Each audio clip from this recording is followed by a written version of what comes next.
السلام علیکم۔ کیسے ہیں آپ سب لوگ؟ امید ہے سب ٹھیک ٹھاک ہوں گے، خیریت سے ہوں گے اور خوش باش ہوں گے۔ آج آپ کے لیے لے کر آئے ہیں ایک اور نیو ناول کا نام ہے اذیت۔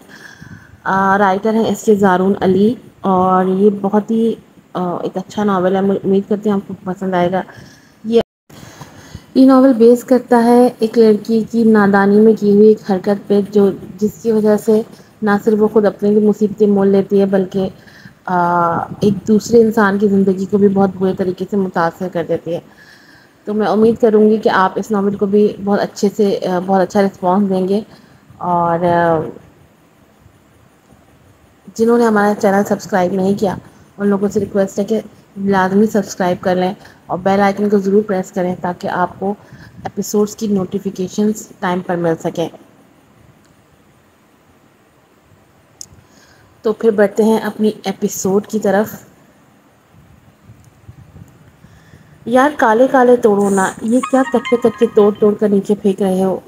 زمین پہ بچھے اسٹرر سے سبز رنگ کے شہتوت اٹھاتے ہوئے نور العین نے ناک سکیڑی تو اذلان نے ٹہنیوں کی اوٹ سے سر نکالتے اسے کھا جانے والی نظروں سے گھورا۔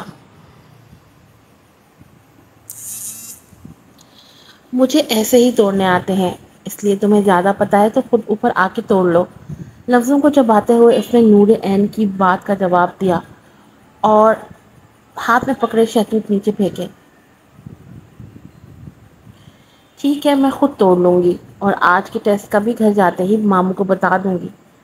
50 میں سے 2 نمبر آئے تھے نا تمہارے؟ پلکیں جھپکتے اس نے اذلان کی اکڑ پہ اپنے درمیان طے شدہ معاہدے کی یاد دہانی کرواتے معصومیت سے دھمکی دی۔ زیادہ فضول بولنے کی ضرورت نہیں ہے، اور اگر تم نے گھر جا کے کسی سے بھی ٹیسٹ کا ذکر کیا تو میں دوبارہ تمہاری کبھی کوئی بات نہیں مانوں گا، اور نہ ہی ابو سے چھپ کر تمہیں گندے چپس اور گول گپے لا کر دوں گا۔ اذلان نے بھی اس کا منہ بند رکھنے کے لیے ایک سنجیدہ سی دھمکی دی۔ ٹھیک ہے، نہیں بتاؤں گی، تم بس جلدی سے اپنا کام کرو ورنہ کوئی آ جائے گا۔ اپنی ذات پہ آتے ہی نور عین نے جلدی سے حامی بھری اور تیزی سے اپنے اسٹالر پہ گرے شہتوت اکٹھے کرتے بیگ میں رکھنے لگی تو اذلان نے بھی مزید شہتوت اکٹھے کرنے کے لیے ٹہنیوں میں سر چھپایا۔ کیا ہو رہا ہے یہ؟ اپنے اپنے کام میں مگن ان دونوں کو ہوش تب آیا جب ایک بھاری اور سرد آواز ان کے کانوں میں پڑی۔ مسٹر پونے 12، میرا مطلب زارون بھائی، آپ یہاں کیوں آئے؟ نہیں مطلب کب آئے؟ آواز کے تعاقب میں دیکھتے ہی جہاں اذلان نے ہڑبڑاہٹ میں درخت سے نیچے چھلانگ لگائی، وہیں اس خڑوس کو سامنے دیکھ کر نور عین کی بھی زبان لڑکھڑائی۔ 5 منٹ میں گھر پہنچو، ایک سخت نظر اذلان پہ ڈالتے زارون نے ان دونوں کو حکم دیا اور مزید کچھ کہے بغیر تیزی سے قدم اٹھاتے گھر کی جانب بڑھا۔ تو نور عین نے جلدی سے اسٹالر اٹھا کر اپنے گلے کے گرد لپیٹا۔ آج ہماری خیر نہیں، میں نے تم سے بولا بھی تھا کہ جلدی کرو، ہمیں کوئی دیکھ لے گا، پر تمہیں تو بس باتیں بنانے کی پڑی تھی۔ اپنا بیگ کندھے پہ لٹکاتے نور عین نے زارون کے جاتے ہی سارا مدعا اذلان پر ڈالا۔ ہاں ہاں، اب سارا الزام مجھ پہ لگا دو۔ حد ہے، ایک میں تمہاری ہر جائز ناجائز بات میں تمہارا ساتھ دیتا ہوں اور تم ہر بار مجھے ہی پھنسوا دیتی ہو۔ زارون کے غصے سے خائف اذلان نے نور عین کی غلط بیانی پہ برا منایا۔ اچھا ناراض مت ہو، اور پلیز یہ سوچو کہ اب گھر جا کر کیا بولنا ہے، مطلب کیا بہانہ کرنا ہے۔ اسے خفا دیکھ کر نور عین نے مزید کوئی بدتمیزی کرنے کی بجائے اذلان کو مکھن لگاتے پریشانی سے پوچھا۔ پتہ نہیں، مجھے تو کچھ نہیں سمجھ آ رہی، اور تمہیں تو صرف ڈانٹ ہی پڑنی ہے، پر مجھے تو 7 جوتے بھی پڑیں گے۔ زارون کے کرخ تاثرات سے اس کی اگلی کارروائی کا اندازہ لگاتے اذلان نے جھرجھری لی اور اپنا بیگ سنبھالتے ڈرتے ہوئے گھر کی طرف روانہ ہوا، جہاں ایک آفت ان دونوں کے انتظار میں بمشکل اپنا غصہ ضبط کیے لان میں ہی ٹہل رہی تھی۔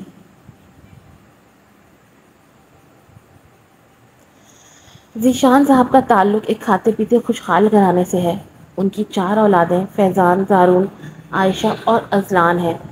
فیضان کم گو، نرم مزاج اور اپنے کام سے کام رکھنے والا ایک 26 سالہ لڑکا جو پڑھائی میں دلچسپی نہ ہونے کی وجہ سے ایف اے کے بعد ہی اپنے والد کے ساتھ کاروبار میں ہاتھ بٹانے لگا۔ فیضان پچھلے 2 سال سے اپنی خالہ زاد سے منسوب ہے اور شادی بھی عنقریب ہی طے ہے۔ زارون فیضان سے 2 سال چھوٹا MBA کا طالب علم خوبو شخصیت اور اپنی غیر معمولی ذہانت کی وجہ سے خاندان بھر میں مشہور ہے۔ تعلیم کے مختلف درجات میں نمایاں کارکردگی کے علاوہ زندگی کے ہر میدان میں اپنی قابلیت منوانا زارون کی شخصیت کی خاص خوبی ہے، جو شروع سے ہی اسے اپنے بہن بھائیوں میں نمایاں رکھتی۔ زارون کے بعد تیسرے نمبر پر عائشہ، جو 20 سالہ اور BS کیمسٹری کے چوتھے سیمسٹر کی طالب علم ہے۔ اپنے سانولے رنگ سے پریشان، تعلیم پہ کم اور قیمتوں پہ زیادہ تحقیق کرنے والی، احساس کمتری کا شکار لڑکی۔ چوتھے نمبر پہ اذلان، 16 سالہ ایک نٹ کھٹ شرارتی اور نور عین کے ساتھ مل کر گھر بھر کی ناک میں دم کرنے والا لڑکا، جس کی شکایتیں آئے دن اسکول اور محلے سے موصول ہوتی رہتی ہیں، مگر عالیہ بیگم کی خاص عنایت کی وجہ سے گھر کا کوئی فرد اسے ڈانٹ نہیں سکتا۔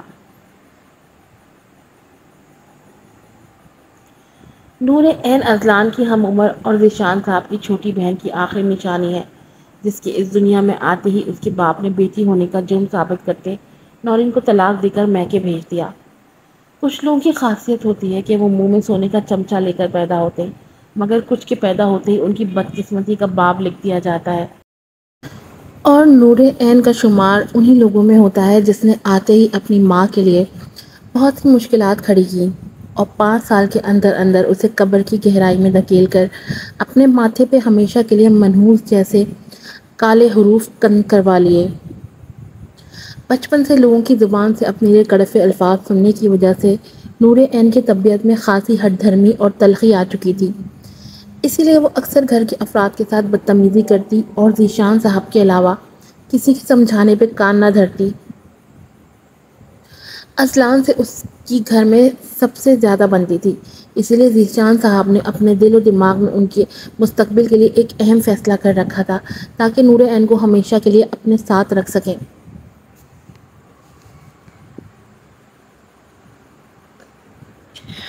پہلے تم جاؤ، گیٹ پہ پہنچتے ہی اذلان نے نور عین کو آگے کرتے اندر جانے کا بولا۔ نہیں، مجھے مسٹر 11:15 سے ڈر لگتا ہے، اس لیے پلیز پہلے تم۔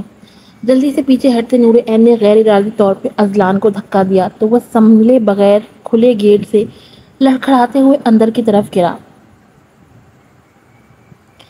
کیا بدتمیزی ہے یہ؟ تمہیں گھر میں داخل ہونے کی تمیز نہیں ہے کیا؟ گیٹ کی دیوار پہ لگنے سے پیدا ہونے والی آواز نے زارون کے غصے میں مزید اضافہ کیا تو وہ تیزی سے قدم اٹھاتے اذلان کے سر پر پہنچا۔ بھائی، مجھے نور عین نے دھکا دیا ہے۔ مقابل کے خطرناک تیور دیکھ کر اذلان نے اٹھنے کے بجائے وہیں زمین پر لیٹے لیٹے بدحواس سے انداز میں کہا۔ نہیں، میں نے دھکا نہیں دیا، میں نے تو اسے یہ بولا تھا کہ پہلے تم اندر جاؤ۔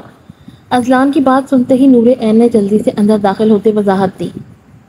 میں تم سے کوئی بات نہیں کرنا چاہتا، اس لیے اپنی شکل گم کرو اور تم اٹھو، تمہاری طبیعت تو مجھے خود ہی بڑے اچھے طریقے سے صاف کرنی آتی ہے۔ ایک اچھڑتی نظر نور عین پہ ڈالنے کے بعد زارون نے اذلان کو کان سے پکڑ کر کھڑا کیا اور اپنے ساتھ لیے صحن کی بائیں جانب قدم بڑھائے۔ فضول انسان، نہیں بات کرنی تو نہ کریں، میں کون سا ان کی سریلی آواز سننے کے لیے ترس رہی ہوں۔ ان دونوں کے منظر سے اوجھل ہوتے ہی نور عین نے منہ بسورا اور اذلان کو بچانے کے لیے اندر کی جانب دوڑی تاکہ عالیہ بیگم کو اس واقعے کی اطلاع دے سکے۔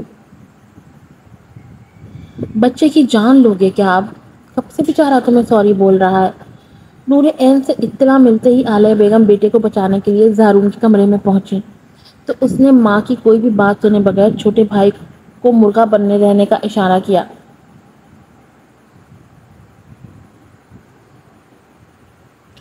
سوری تو یہ ہر غلطی کے بعد بولتا ہے مگر سدھرتا نہیں، اس لیے پلیز آپ اس کی حمایت کر کے اسے مزید مت بگاڑیں۔ ماں کی طرف داری پر لہجے میں سختی لیے زارون نے دو ٹوک انداز میں کہا۔ نہیں بگڑتا، اور اس عمر میں ہر بچہ اسی طرح شرارتیں کرتا ہے، اس لیے تمہیں زیادہ عقل مند بننے کی ضرورت نہیں ہے۔ اذلان کی سوتی ہوئی صورت دیکھ کر عالیہ بیگم نے زارون کے غصے کی پرواہ کیے بغیر آگے بڑھ کر اسے کھڑا کیا۔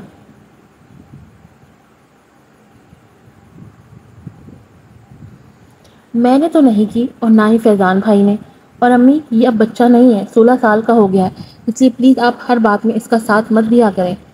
اذلان کی مسکین صورت دیکھتے ہی زارون کا پارا مزید چڑھا تو اس نے ماتھے پہ بل لیے ماں کو سمجھایا۔ بس بس زیادہ بولنے کی ضرورت نہیں ہے، میرا بچہ اس گھر کی رونق ہے، اس لیے جب تک میں زندہ ہوں کسی میں اتنی جرات نہیں اسے کچھ بولے۔ زارون کی بات سمجھے بغیر الٹا اس پر چڑھائی کرتے عالیہ بیگم نے اپنا فیصلہ سنایا اور مزید وہاں رکنے کے بجائے اذلان کو اپنے ساتھ لیے باہر کی جانب بڑھی۔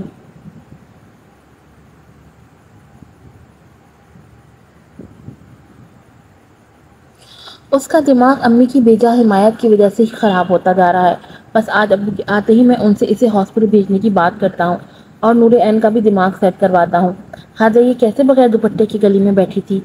عالیہ بیگم کے جاتے ہی زارون نے کچھ دیر پہلے کا منظر یاد کرتے غصے سے خود کلامی کی اور بیڈ پہ پڑی کتابیں اٹھا کر ٹیبل پہ رکھنے لگا۔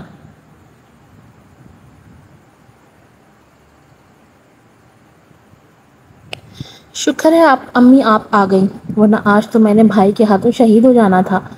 زارون کے کمرے سے نکلتے ہی اذلان نے سکھ کا سانس لیا اور سیڑھیاں اترنے کے بجائے پلنگ پہ بیٹھ کر جھولتے ہوئے نیچے پہنچا۔ فضول مت بولو، اور میں نے تمہیں کتنی بار منع کیا ہے کہ یوں ریلنگ پہ مت جھولا کرو؟ ایک ناراض نظر اس پہ ڈالتے عالیہ بیگم نے سیڑھیاں اترتے ہی اسے ٹوکا۔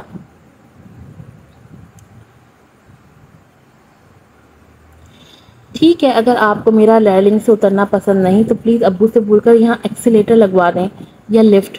ماں کی بات کو سنجیدہ لینے کے بجائے اذلان نے کچھ سوچتے ہوئے ایک معقول مشورہ دیا۔ ہوائی جہاز نہ بنوا دوں میں تمہیں اس 2 قدم کے فاصلے کے لیے؟ اس کی بات سنتے ہی عالیہ بیگم کو تپ چڑھی تو انہوں نے اذلان کا کان پکڑتے تنزن پوچھا، یہ آئیڈیا بھی اچھا ہے مگر ابو کا بہت خرچہ ہو جائے گا۔ اپنی مسکراہٹ چھپاتے اذلان نے آنکھوں میں چمک لیے ماں کے فیصلے کو سراہا تو عالیہ بیگم نے اس کی ٹھٹائی دیکھ کر اسے خفگی سے گھورا۔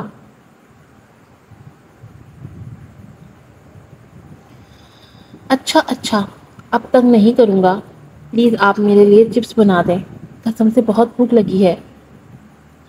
ماں کو خفا دیکھ کر وہ فٹ سے سنجیدہ ہوا اور ان کے ہاتھ سے اپنا کان آزاد کرواتے ایک نئی فرمائش کی۔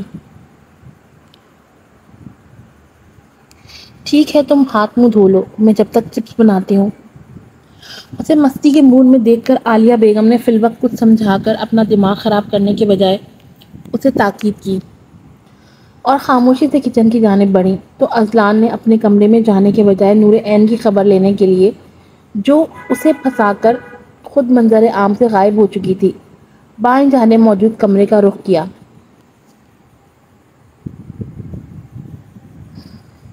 ہائے آپی، کیوں مجھ غریب کا ہارٹ فیل کروانا ہے؟ کمرے میں داخل ہوتے ہی اذلان کا پہلا سامنا عائشہ سے ہوا، جو اپنے چہرے پر کالے رنگ کا کوئی عجیب و غریب سا ماسک لگا کر کمرے میں ٹہل رہی تھی۔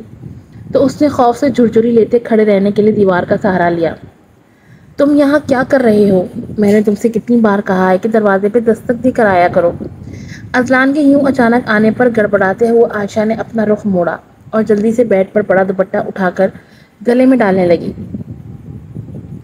سوری، میں بھول گیا تھا، مگر آئندہ یاد رکھوں گا تاکہ ایسے اچانک آپ کا بھیانک چہرہ دیکھ کر میرے معصوم دل کو تکلیف نہ ہو۔ چہرے پہ مصنوعی خوف سجاتے اذلان نے بہن کو چڑھانے کے لیے جان بوجھ کر گہرا سانس لے کر اپنے سینے پہ ہاتھ پھیرا۔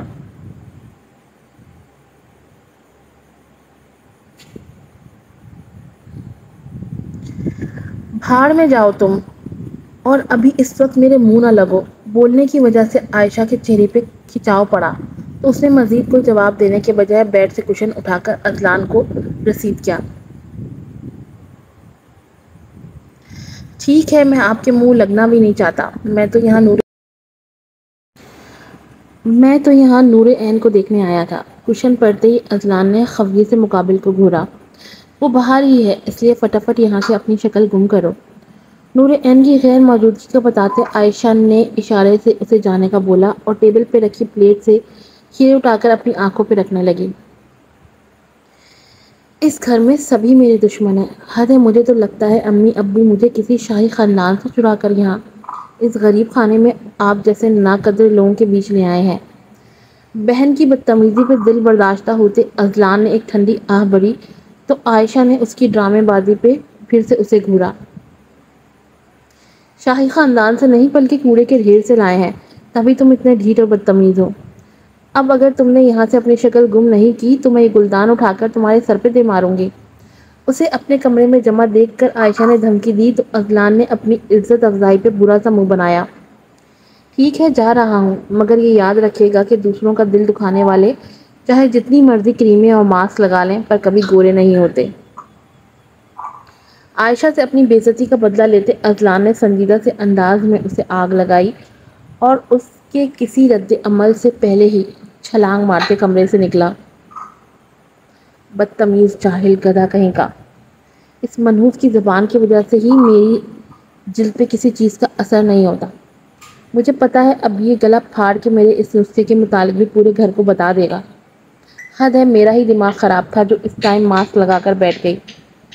اذلان کے جاتے ہی عائشہ نے اپنی بے وقوفی پہ خود کو کوسا اور دل برداشتہ ہوتے آنکھوں میں نمی لیے اٹھی تاکہ واش روم میں جا کے اپنا چہرہ دھو سکے۔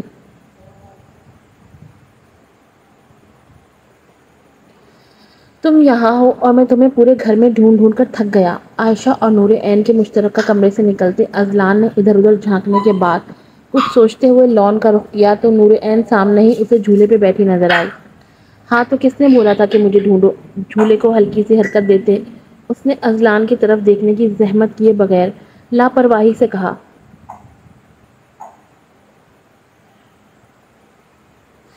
ہاں تو کس کو ڈھونڈتا؟ ویسے ڈانٹ تو مجھے پڑی ہے مگر موڈ تمہارا کیوں آف ہے؟ لگتا ہے زارن بھائی کی شکل گم کرنے والی بات کچھ زیادہ ہی تمہارے دل کو لگ گئی۔ اپنے پارٹنر کو اداس دیکھ کر اذلان نے خود ہی نتیجہ اخذ کیا۔ دل کو لگاتی ہے میری جوتی، وہ مسٹر پونے 12 اس قابل ہیں کیا جو میں ان کی فضول گوئی پہ اپنا موڈ خراب کروں؟ اذلان کی بات سنتے ہی وہ بھڑکتے ہوئے جھولے سے اٹھی۔ اچھا تو پھر کیا ہوا ہے؟ مطلب یہاں کیوں بیٹھی تھی؟ اور امی کو خطرے کی اطلاع تم نے دی تھی نا؟ سوالیہ نظروں سے مقابل کی طرف دیکھتے اذلان نے اندازہ لگایا۔ ہاں میں نے ہی بتایا تھا اور شکر کرو بتا دیا ورنہ تم ابھی تک مسٹر پونے 12 کے کمرے میں بیٹھے ان کی سڑی ہوئی شکل دیکھ رہے ہوتے۔ ویسے آج کیا سزا دی تھی انہوں نے تمہیں؟ نظروں میں دلچسپی لیے نور عین نے اسے کریدنے کی کوشش کی۔